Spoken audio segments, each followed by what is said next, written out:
School नियमों को नहीं मानने पर 2 बच्चों को किया निष्कासित। बढ़ती लोकप्रियता के चलते सोशल मीडिया पर फैलाई जा रही है एक पक्षीय भ्रामक खबर। बच्चों में अच्छे संस्कार घर परिवार से मिलते हैं और इन्हीं संस्कारों के साथ स्कूल जाने वाला बच्चा अपना भविष्य बनाता है। जिन्हें परिवार में अच्छे संस्कार नहीं मिलते हैं, उनका रवैया स्कूल के प्रति ठीक नहीं रहता है। ऐसे ही रवैया अपनाने वाले 2 छात्रों को स्कूल से निष्कासित कर दिया गया है। निष्कासित करने का कारण यह बताया गया है कि जिन्हें निष्कासित किया गया है वह बच्चे स्कूल के नियमों को नहीं मानते हैं, साथ ही स्कूल की बढ़ती लोकप्रियता से क्षुब्ध होकर सोशल मीडिया पर स्कूल के प्रति भ्रामक वीडियो वायरल कर रहे हैं। मंगलवार को जिला ललितपुर के प्रतिष्ठित रॉयल एकेडमी स्कूल की प्रिंसिपल डॉक्टर सिंधु मॉल ने जानकारी देते हुए बताया कि बीते रोज सोशल मीडिया पर एक वीडियो वायरल हुआ था, जिसमें कुछ बच्चे स्कूल पर मनगढ़ंत झूठे आरोप लगाकर शिकायत कर रहे थे। उन्होंने कहा कि वीडियो वायरल करने वाले किसी भी व्यक्ति ने वीडियो चलाने से पूर्व स्कूल प्रशासन का पक्ष नहीं लिया है। उन्होंने कहा कि शिकायत करने वाले स्कूल के जो बच्चे हैं, उनका स्कूल और अन्य छात्रों के प्रति रवैया ठीक नहीं है।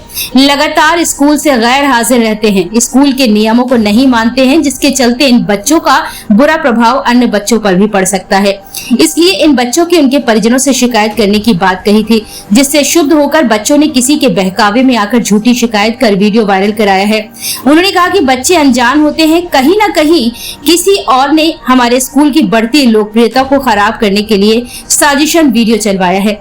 उन्होंने ललितपुर की जनता से अपील करते हुए कहा है कि भ्रामक झूठे वायरल वीडियो पर बिल्कुल भी ध्यान नहीं दें।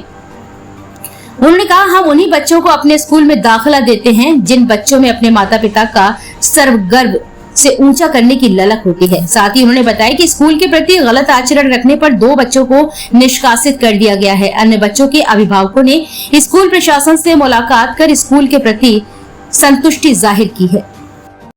मेरा नाम है sir doctor Sindhu. Social media पे विद्यालय की वीडियो लगातार जो वायरल है, बच्चों को क्या है? हाँ जी, हमने भी कल इस वीडियो को देखा है, कुछ नोट्स भी देखा है हमने सोशल मीडिया पे। तो वो जो नोट्स आए हैं वो पूरा गलत इंफॉर्मेशन है, पहले वाली बात, क्योंकि उसमें सिर्फ बच्चों का बात सुने गया है। स्कूल में उसके रिगार्डिंग कोई जानकारी के लिए कोई कॉल्स नहीं आया किसी का, तो वो चीज गलत है कि अगर किसी चीज के बारे में किसी को लिखना है, कोई पब्लिश करना है, दोनों तरफ से सुनने का जरूरी होते हैं। यहाँ सिर्फ बच्चे के बात सुनाया गया है और स्कूल के लिए एलिगेशन बताया है, वो गलत है। क्या हुआ था पूरा मामला, बच्चों को पनिशमेंट? एक्चुअली सर, मैंने ज्वाइन करके 4 महीने कंप्लीट हो गए हैं स्कूल में। तो एनरोलमेंट लिस्ट में बच्चों का नाम था, कुछ बच्चा रेगुलर एब्सेंट रहा है। तो हमने बहुत प्रयास करा बच्चों को स्कूल में लाने के लिए, क्योंकि सीबीएसई ने भी क्लियरली इंस्ट्रक्शंस दिया गया है कि 75% बिलो अटेंडेंस बच्चे एग्जामिनेशन लिखने के लिए एलिजिबल नहीं है। वो उसके लिए बच्चों के लिए भी काउंसलिंग किया गया है, हमने रेगुलर मैसेजेस भी भेजा गया है। तो उसको रेस्पॉन्स के लिए कुछ बच्चे स्कूल में आया, फिर ब्रेक होने लग गए हैं। तो फिर हम लगातार परिश्रम करते रहा बच्चों को स्कूल में लेके आने के लिए, बट कुछ बच्चा ऐसा है वो तब भी आने के लिए तैयार नहीं था, जो जब भी आया था लेट आया था। एक बार हमने इंस्ट्रक्शन दिया था, सेकंड टाइम हमने वार्निंग दिया था, थर्ड डे हम बुला के काउंसलिंग किया गया है, हमने लेटर भी भेज चुके हैं। उसके बाद फिर कल लेट आया, हमने बच्चों को बाहर कर दिया। बोला है कि मतलब एक पर्टिकुलर टाइम पीरियड स्कूल के लिए एंट्री के लिए है, उसके बाद आएगा तो हम एंटरटेन नहीं कर सकता है, क्योंकि हमारा शुरुआत का जो पीरियड है उसी पीरियड हम 0 पीरियड बुलाते हैं। उस टाइम पे हमारा कोर सब्जेक्ट का स्टडीज, कंटिन्यूअस रिविजन और रिगरस सब्जेक्ट ड्रिलिंग होते हैं। उसके साथ साथ एएसएल इंग्लिश का ड्रिलिंग होता है और बच्चे का अटेंडेंस फर्स्ट पीरियड में हमारा रिसेप्शन में एंट्री हो जाता है, ताकि तुरंत हम पेरेंट्स से कॉल लगा के पूछते हो अगर बच्चा एब्सेंट है तो क्यों नहीं आया गया है। तो हमारा पूरा सिस्टम डिस्टर्ब हो जाएगा, बच्चा अराइवल के टाइम के सिर्फ 10-15 मिनट लेट आएगा। तो अगर इन केस कुछ पेरेंट्स ने रिक्वेस्ट करा किसी कारण से अगर बच्चे को लेट आना का ही पॉसिबल है तो हम उस लोगों को परमिट करते हैं, बट एक बच्चा बार बार लेट आ रहा है तो वो चीज के लिए माफी नहीं दिया जाता है। तो हमने उनको बोला है कि मतलब वापस घर चलिए, और हमने कॉल भी लगाया घर पे, पर इस बच्चे ने सीधे गया है वहां ऑफिस में और बोला गया है स्कूल डे उनके लिए अगेंस्ट करा है, बट एक्चुअली वो गलत है, क्योंकि हमारे पास प्रूफ भी है। 75% बिलो अटेंडेंस के लिए हमारे पास रिकॉर्ड है, कॉल रिकॉर्ड भी हमारे पास है, काउंसलिंग भी हमने कर चुका है। तो यही बात हुई थी कल। पेरेंट्स के साथ गए थे ये बच्चे के अलग? नहीं सर, बच्चे को तो हमने यहाँ से भेजा गया है, बट बच्चा पेरेंट्स के साथ नहीं गया वहाँ। हमारा बच्चा इतना वो कोई इंटेलिजेंट टाइप के नहीं कि वो बच्चा अपने आप से डिसीजन लेके किसी ऑफिस में जा सकता है। हमको ऐसा लगा है बच्चा कहीं ड्रिवन है, बच्चों को कोई बताया गया होगा इसलिए बच्चों ने गया है। बच्चे को बच्चे इसलिए कहला जाता है कि वो सही गलत नहीं जानते हैं, और सही मार्गदर्शन करने के लिए हम बैठे हैं, पेरेंट्स भी बैठा है। तो बच्चों को कहीं ना कहीं मिस इंटरप्रिटेशन हुआ है, इसलिए बच्चा वहां चले गया होगा। क्या ये पहला विद्यालय की ओर से? सर मैं इस चीज में बिलीव करती हूँ, जहाँ डिसिप्लिन नहीं है वहां से कोई सोसाइटी डेवलप नहीं हो सकता है। और घर पे और विद्यालय में ये रिस्पॉन्सिबिलिटी रहना बहुत जरूरी होती है कि बच्चा डिसिप्लिन रहे। बाकी मार्क स्कोर करने वाले बात, बाकी सारी चीजें सेकेंडरी आ जाते हैं। अगर आप एक देश को खड़ा करने के लिए स्कूल्स और घर ये दोनों अच्छे डिसिप्लिन में रहना बहुत जरूरी है। और स्कूल का जो रूल्स है वो तोड़ने के लिए किसी बच्चे के लिए हम अलाउ नहीं करेगा। जो रूल्स बनाया गया है वो रूल्स सभी को फॉलो करना बहुत जरूरी पड़ती है। विद्यालय में लगातार अभी आगामी त्योहार रहे 15 अगस्त, क्या करना चाहिए और पेरेंट्स का क्या संदेश है? देखिए हमारा 99% पेरेंट्स बहुत अच्छे हैं, बहुत सपोर्टिंग है। उनका कोई भी अच्छा सजेशन जब स्कूल के लिए बच्चों के लिए आगे बढ़ने के लिए अच्छा है, इस ऑफिस हमेशा उसके लिए अप्रिशिएट करा है और एक्सेप्ट करे हुए और करते भी रहेंगे। हमने स्कूल में बच्चों के लिए काफी सारे नया चीज इंट्रोड्यूस करा है, जैसे हमारा रेमेडियल क्लासेस है। जो बच्चा पढ़ने में इतना स्ट्रांग नहीं है उस बच्चे के लिए अलग टीचर है, उसके लिए अलग बिठा के पढ़ा लेते हैं।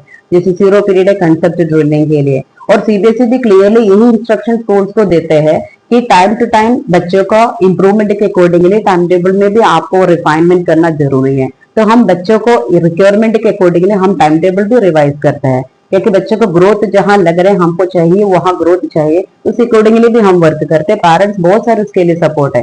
जैसे हमारे क्लास टेस्ट सीरीज है, हर मंडे कंपलसरी टेस्ट होते हैं, इनका सिलेबस शेड्यूल सब हमने ऑलरेडी भेज चुका है। तो बच्चों के लिए हम इतना कर रहे हैं, पेरेंट्स के लिए हम इतना सपोर्ट कर रहे हैं। तो इस तरीके से नहीं होना चाहिए कि स्कूल का नियमों को वायलेट करने के लिए कुछ चीज स्कूल के लिए होना। सबसे बड़ी बात यही था, बिना स्कूल से पूछ के ना कुछ इंफॉर्मेशन लेके किसी को भी ऐसा न्यूज नहीं डालना चाहिए कि सही क्या था गलत क्या था। उसमें 2 बच्चे को ऑलरेडी हमने रस्टिकेट कर चुके हैं। सर क्या नाम है आपका? My name is Kamal. I am the administrator of the Royal Academy Lalitpur. Ma'am sir क्या कहना चाहेंगे कुछ छात्रों को लेकर जो मैम के द्वारा प्रेस वार्ता करी गई? जी मैं कहना चाहते हो क्या है कि अपने को स्कूल आना है, बच्चे रेगुलर आना चाहिए, इनका अटेंडेंस बनना चाहिए। भविष्य में क्या है कि उनको जो भी अटेंडेंस की प्रॉब्लम के कारण से तो स्कूल में है ना एग्ज़ाम लिखवाना है तो कोई प्रॉब्लम आना नहीं है। और अपना क्या है कि वो जैसा पॉलिसीज़ वगैरह है तो it is for everyone. Rules and regulations क्या है कि अपना कोई एक व्यक्ति के लिए नहीं है। बच्चे स्कूल नहीं आ रहे हैं, लेट आ रहे हैं, मतलब देखो हम स्टॉप करना पड़ेगा। देखो ये क्या है कि अपना एक नियम एक व्यक्ति के लिए नहीं है, पूरा का पूरा समाज के लिए, बच्चों के लिए, सबके लिए है। ये इनकी भविष्य के लिए हमने बनाया है और आगे भी यही होगा। क्या है कि ये बच्चे नहीं आ रहे, समय पे नहीं आ रहे, तो इन लोगों पे देखो हम यही फॉलो करना पड़ेगा। एंड द एलिगेशन क्या है कि अपने ऊपर आया है तो ये बिल्कुल गलत है कि गलत तरीका से है ना पेरेंट्स में किसी ने मिसगाइड कराया है। यू कैन सी दैट है ना the whatever we have taken the decision it is right. हमारा राइट है कि बच्चे नहीं आ रहे, अटेंडेंस नहीं मिल रहे, तो हम कैसे बच्चों को कैसे पढ़ाएगा, बच्चे कैसे परफॉर्म करेगा। So that is the thing. Ma'am वो सर अभी क्या कहते हैं आगामी त्यौहार थे 15 अगस्त वगैरह, विद्यालय में क्या क्या कार्यक्रम हुए और कैसे बच्चों को गाइड्स करना चाहेंगे आप? अगस्त 15 की पूछ रहे आप? जी जी ठीक है। क्या है कि अपना भविष्य क्या है कि देखो हम लीडर्स को देखेगा। क्या है कि देखो लीडर्स बहुत कष्ट उठाया है, फ्रीडम अपने को मिला है। क्या है कि जैसा बहुत कष्ट का उठाया है, तो ऐसे ही हर व्यक्ति की है ना जो भी है अभी लेजेंड है, इसके पीछे एक कष्ट वाला कहानी है इसके पीछे। So I wish all the students like है ना they should come and they should learn. एक अच्छा इंसान बनना चाहिए। एजुकेशन मतलब एक अच्छा इंसान बनना चाहिए। ठीक। सर क्या नाम है आपका? मेरा नाम मनोज गुप्ता है। जी किस पद पर हैं विद्यालय पे आप? मैं यहाँ पे एज ए वाइस प्रिंसिपल काम कर रहा हूँ। प्रेस कॉन्फ्रेंस थी विद्यालय में, क्या कहना चाहेंगे उसको लेकर? मुझे लगता है ये प्रेस कॉन्फ्रेंस बहुत ज़रूरी थी, क्योंकि कहीं ना कहीं जो मिस इंटरप्रेट किया गया है मैसेज मार्केट में या ललितपुर में, कि ये बहुत गलत संदेश देता है। किसी भी स्कूल को आप बिना दूसरे पक्ष को जाने आप सीधे कोई भी मैसेज निकाल देते हैं, तो this is not a right way ना। एक सही तरीका नहीं है जागरूकता लाने का। जागरूकता आधी अधूरी जानकारी से कुछ नहीं कर सकते। और दूसरा तरीका, और सबसे पहले हम विद्यालय की तरफ से एक ही मैसेज देना चाह रहे हैं, जो मेरा मैसेज है वही मैम का मैसेज है, वही मैनेजमेंट का मैसेज है, वो एक ही है। अगर रूल्स और रेगुलेशन फॉलो नहीं होंगे तो इस टाइप के स्ट्रिक्ट एक्शन दोबारा भी होंगे, फ्यूचर में भी होंगे, और हम लोग इसमें कतई बिल्कुल भी गुंजाइश नहीं छोड़ेंगे। क्योंकि अगर एक स्कूल ही बच्चों को सही राह नहीं दिखाएगा, सही राह पर चलना नहीं सिखाएगा, स्ट्रिक्ट नहीं होगा, तो वो एक अच्छे भविष्य की तरफ नहीं जा सकते और ना देश को अच्छे नागरिक मिल सकते हैं। सर पेरेंट्स तक क्या संदेश रहेगा? पेरेंट्स लगातार पेरेंट्स को हमारा एक ही संदेश है, देखिए आप लोग ठीक है, आप लोग बहुत ज़्यादा समझदार हैं, आप में से काफ़ी लोग अच्छे पद पे भी हैं और आप में से काफ़ी लोग बिजनेस कर रहे हैं, तो आप सारी मार्केट में हैं, आप सारी चीज़ें देख रहे हैं किस टाइप का क्या हमें ज़रूरी होता है बच्चों को सीखना। तो सबसे पहले तो आपको ये समझना है, अगर वो पढ़ाई करने आए तो पढ़ाई ही उनका काम है, ना उनका दुकान में इन्वॉल्वमेंट कराइए, ना किसी और कोचिंग वालों की बातों में आके उनको छोड़िए, क्योंकि कोचिंग से आपके बच्चे का फ्यूचर नहीं बनेगा। कोचिंग सिर्फ एक एज अ टीचिंग एड होता है, वो इम्पोर्टेंट चीज़ नहीं है। आप स्कूल स्किप करा के कोचिंग के लिए बिल्कुल भी ना भेजें।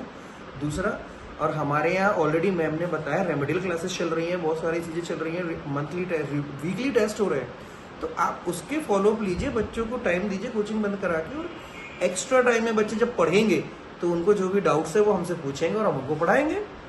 तो बच्चों को ट्यूशन का नीड भी नहीं है, एंड बच्चों को भेजें स्कूल। बच्चे समझदार नहीं है कि बच्चे आपको बोलेंगे हमें स्कूल जाने की नीड नहीं है, बच्चे समझदार होते तो वो पढ़ क्यों रहे होते हैं।